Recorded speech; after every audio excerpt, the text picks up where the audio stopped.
Hello बच्चों, आप देख रहे हैं आपका अपना चैनल कंप्यूटर हिस्ट्री पॉइंट। मैं इश्तियाक अहमद। आज हम आपके सामने क्लास 10th के सोशल साइंस के बहुविकल्पीय और अति लघु उत्तरीय प्रश्नों के साथ आपके सामने उपस्थित हैं। ये आप लोगों को बताना चाहते हैं कि हमारे वीडियो को देखने के लिए वीडियो की प्लेलिस्ट हम बना दिए हैं और प्लेलिस्ट में जा कर के क्लास 10th और 9th की वीडियो आप देख सकते हैं। जिस क्लास के बच्चे हैं उस क्लास के प्लेलिस्ट पे जा कर के हमारे वीडियो को आसानी से देख सकते हैं, ताकि आपको बहुत ज़्यादा ढूंढना ना पड़े।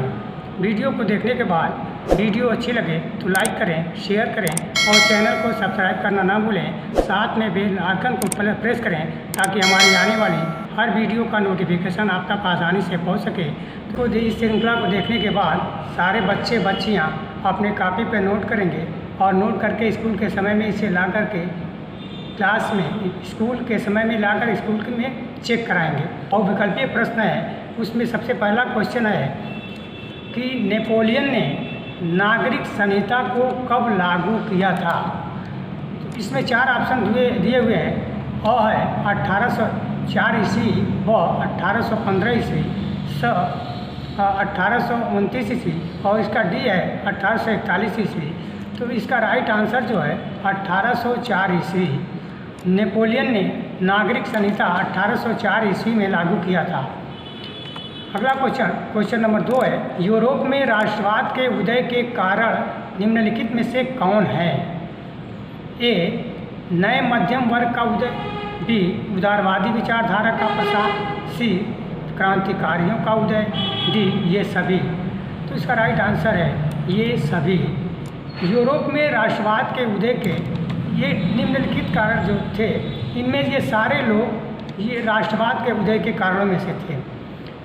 अगला क्वेश्चन नंबर 3, यूरोप में किस दशक में बड़ी आर्थिक मंदी आई थी। ए 1820 में, बी 1830 में, सी 1840 में, डी 1850 में। इसका राइट आंसर है बी। यूरोप में 1830 ईस्वी में बहुत बड़ी आर्थिक मंदी आई थी, जिसका पूरे यूरोप में सामना किया था। अगला क्वेश्चन नंबर 4, निम्नलिखित में से किस युद्ध में जर्मनी के एकीकरण का स्वप्न पूरा हुआ। ए है फ्रांस प्रसा युद्ध, बी फ्रांस इटली युद्ध, सी ऑस्ट्री का युद्ध, डी जोल्वेराइन का युद्ध। तो इसका राइट आंसर है ए फ्रांस प्रसा का जब युद्ध हुआ था उसी में जर्मनी के एकीकरण का स्वप्न पूरा हुआ था।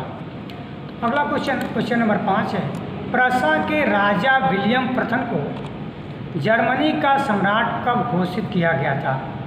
ए दिसंबर 1870 में, बी जनवरी 1870 में, सी जनवरी 1871 में, डी जनवरी 1872 में। तो इसका राइट आंसर है सी जनवरी 1871 में।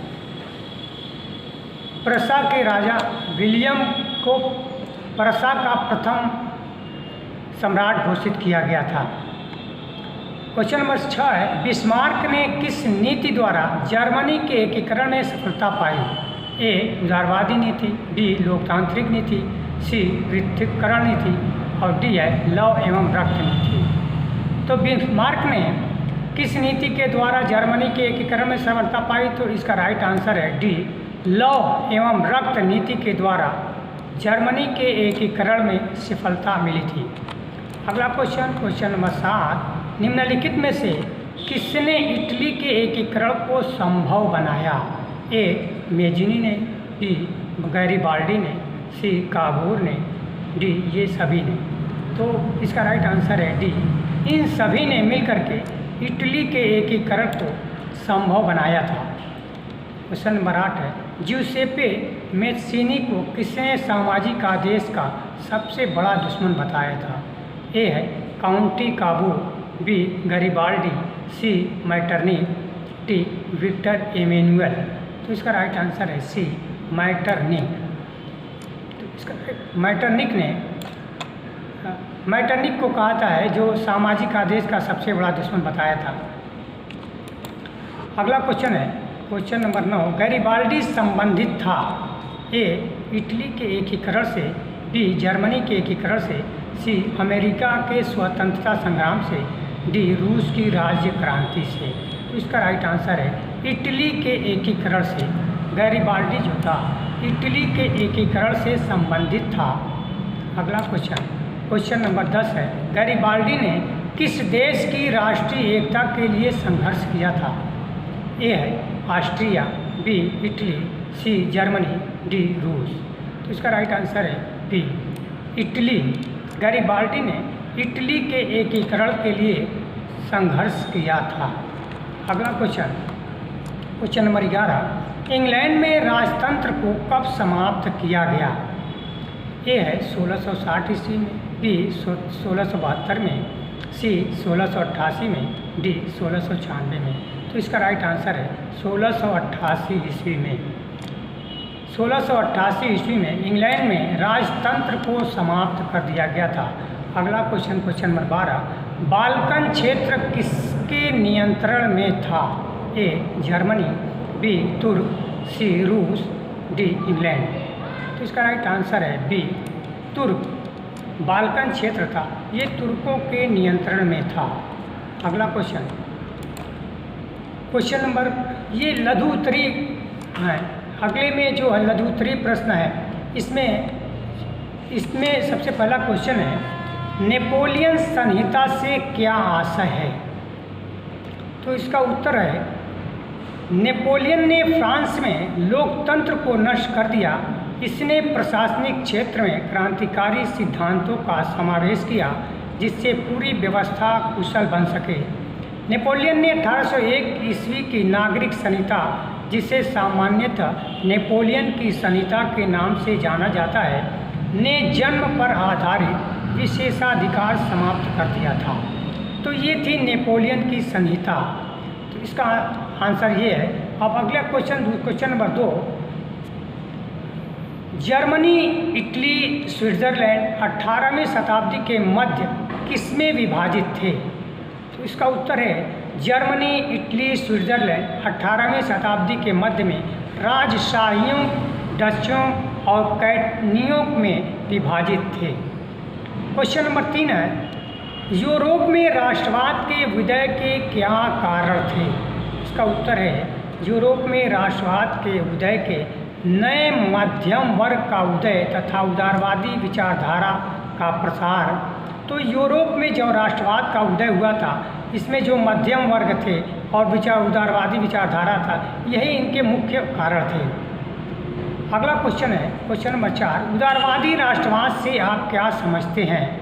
तो इसका उत्तर है, 19वीं शताब्दी के आरंभ में राष्ट्रीय एकता के विचार उदारवादी विचारधारा से अधिक जुड़े थे। उदारवाद व्यक्तियों के लिए स्वतंत्रता और कानून के समक्ष समानता प्रदान करना है। अगला क्वेश्चन नंबर 5, जैल वे राइन क्या है? उसका उत्तर है, जैल वे राइन एक शुल्क संघ है जिसका गठन प्रशा की पहल पर 1834 ईस्वी में किया गया था, जिसमें शुल्क अवरोध को समाप्त कर दिया था। तो ये जैल वे राइन ये शुल्क को समाप्त करने के लिए एक संगठन बनाया गया था, जिसको जैल वे राइन के नाम से जो जाना जाता था। अगला क्वेश्चन नंबर 6 है, वियना संधि का मुख्य उद्देश्य क्या था? उत्तर है, वियना संधि का मुख्य उद्देश्य नेपोलियन द्वारा परास्त हुए राजशाहों को बहाल करना था तथा यूरोप में एक नई रूढ़िवादी व्यवस्था स्थापित करना था। तो ये वियना संधि यही था कि नेपोलियन द्वारा जो परास्त जो राजशाही थे उनको बहाल कर दिया जाए और यूरोप में एक नई रूढ़िवादी व्यवस्था को स्थापित किया जाए। अगला क्वेश्चन नंबर 7 है, ग्रीस को एक स्वतंत्र राष्ट्र के रूप में कब मान्यता मिली? उत्तर है, ग्रीस में स्वतंत्रता के लिए 1821 ईस्वी में हुआ और 1882 ईस्वी की कुस्तुनतुनिया की संधि ने एक स्वतंत्र राष्ट्र के रूप में ग्रीस को मान्यता दी। तो ये है ग्रीस एक और स्वतंत्रता के राष्ट्र के रूप में कब मान्यता मिली थी? तो ये 1882 में। संघर्ष तो हुआ 1821 में, लेकिन 82 में जब कुस्तुनतुनिया की संधि हुई थी तभी ग्रीस को स्वतंत्र राष्ट्र के रूप में मान्यता दी गई। अगला क्वेश्चन नंबर 8 है, 1871 ईस्वी में जर्मनी का सम्राट किसे घोषित किया गया था? तो 1871 का उत्तर है 1871 ईस्वी में प्रसा के शासक विलियम प्रथम को जर्मनी का सम्राट घोषित किया गया था। क्वेश्चन नंबर 9 में है कि 1832 ईस्वी की संधि का नाम बताइए जिसने यूनान को एक स्वतंत्र राष्ट्र की मान्यता दी। उत्तर है 1832 ईस्वी की कुस्तुनतुनिया की संधि ने यूनान को एक स्वतंत्र राष्ट्र की मान्यता दी थी। जो 32 की संधि हुई थी जो कुस्तुनतुनिया में, और उसी को लेकर के यूनान को स्वतंत्र राष्ट्र की मान्यता दी गई थी। अगला क्वेश्चन नंबर 10 है, 1815 ईस्वी के बाद के वर्षों के दौरान यूरोप के क्रांतिकारियों का मुख्य उद्देश्य क्या था? तो उत्तर है 1815 ईस्वी के बाद के वर्षों के दौरान यूरोप के क्रांतिकारियों का मुख्य उद्देश्य आवश्यक रूप से राज्य का निर्माण करना था। तो 1815 में जो मतलब ये कि इसका जो यूरोप के क्रांतिकारियों का उद्देश्य था, उद्देश्य में यही था कि यूरोप के क्रांतिकारियों का ये रूप आवश्यक राष्ट्र के रूप में राज्य का निर्माण करना था। अगला क्वेश्चन नंबर 11, इटली के एकीकरण में प्रसिद्ध व्यक्तियों का नाम बताइए। तो इसका उत्तर है कि इटली के एकीकरण में प्रसिद्ध व्यक्ति थे जिउसेप्पे मैस्सिनी, काउंटी कैबिलो डो काबूर और जिउसेप्पे गैरिबाल्डी। ये सारे लोग इटली के एकीकरण से संबंधित थे। अगला क्वेश्चन नंबर 12, इटली का एकीकरण कब हुआ था? उत्तर है संयुक्त इटली की घोषणा 1860 ईस्वी में हुई थी तथा इतालवी राज्यों को सर्वसम्मति से पिडमांट के साथ एकजुट किया गया। रोम सार्डिनिया का एक हिस्सा बन गया। इस तरह इटली का एकीकरण 1871 ईस्वी में हुआ। अगला क्वेश्चन नंबर 13 है, आयरलैंड का विलय किस देश के साथ हुआ था? उत्तर है आयरलैंड कैथोलिक और प्रोटेस्टेंट्स में विभाजित था।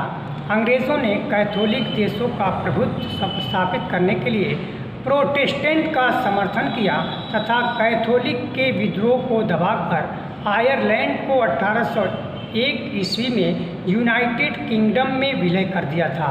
इस वीडियो को देखने के बाद वीडियो अच्छी लगे तो लाइक करें, शेयर करें और इस चैनल को सब्सक्राइब करना ना भूलें और साथ पास में लगे बेल आइकन को भी प्रेस कर लें ताकि हमारी आने वाली हर वीडियो का नोटिफिकेशन आप तक आसानी से मिल सके